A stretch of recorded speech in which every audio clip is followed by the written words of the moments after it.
मनहूस आदमी। विजयनगर राज्य के एक गांव में रमैया नामक व्यक्ति रहता था। गांव के सभी लोग उसे मनहूस मानते थे। उनका मानना था कि यदि सुबह उठकर किसी ने सबसे पहले रमैया का चेहरा देख लिया तो उसे पूरे दिन भोजन नसीब नहीं होगा। जब यह बात महाराज कृष्णदेव राय तक पहुंची तो उन्होंने इसकी वास्तविकता जानने का निर्णय लिया। उस रात रमैया को राजमहल बुलाया गया और महाराज के कक्ष के सामने वाले कक्ष में उसके रहने की व्यवस्था की गई। रात भर रमैया उस कक्ष में सोया। अगली सुबह महाराज कृष्णदेव सीधे रमैया के कक्ष में गए और उसका चेहरा देखा। दिन का प्रारंभ रमैया का चेहरा देखने के बाद अब महाराज को देखना था कि उनका दिन कैसा गुजरता है। उस दिन दरबार में जाने के पूर्व वे भोजन के लिए बैठे ही थे कि उन्हें तुरंत किसी आवश्यक मंत्रणा हेतु बुलवा लिया गया। वे बिना भोजन करे ही दरबार चले गए। दरबार की कार्यवाही जो प्रारंभ हुई तो देर रात तक चलती रही। दरबार की कार्यवाही समाप्त होते तक महाराज कृष्णदेव राय को जोरों की भूख लगाई थी। जब उन्हें भोजन परोसा गया तो उन्होंने देखा कि उनकी थाली पर मक्खी बैठी हुई है। उन्होंने भोजन छोड़ दिया और अपने शयन कक्ष चले गए। कुछ देर बाद रसोइया जब पुनः भोजन बनाकर लाया तब तक उनकी भूख मर चुकी थी। वे बिना खाए ही सो गए।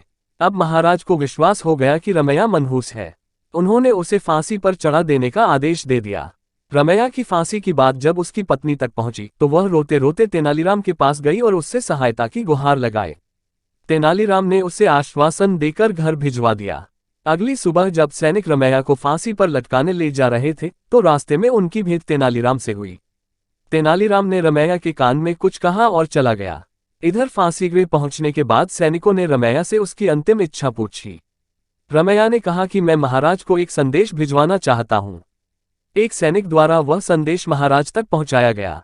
संदेश इस प्रकार था, महाराज, सुबह सबसे पहले मेरा चेहरा देखने से किसी को पूरे दिन भोजन नसीब नहीं होता, लेकिन महाराज आपका मुंह देखने पर तो जीवन से हाथ धोना पड़ता है। बताइए ऐसे में ज्यादा मनहूस कौन है। संदेश पढ़ने के बाद महाराज को अपनी अंधविश्वासी सोच पर शर्म आई। उन्होंने सैनिकों से कहकर रमैया को बुलवाया और पूछा कि उसे ऐसा संदेश भेजने का परामर्श किसने दिया था। रमैया ने तेनालीराम का नाम लिया। महाराज तेनालीराम की बुद्धिमत्ता से बहुत प्रसन्न हुए। उन्होंने रमैया की फांसी की सजा निरस्त कर दी और तेनालीराम को पुरस्कृत किया। इस तरह तेनालीराम की वजह से रमैया के प्राण बच पाए। सीख अंधविश्वास से दूर रहना चाहिए।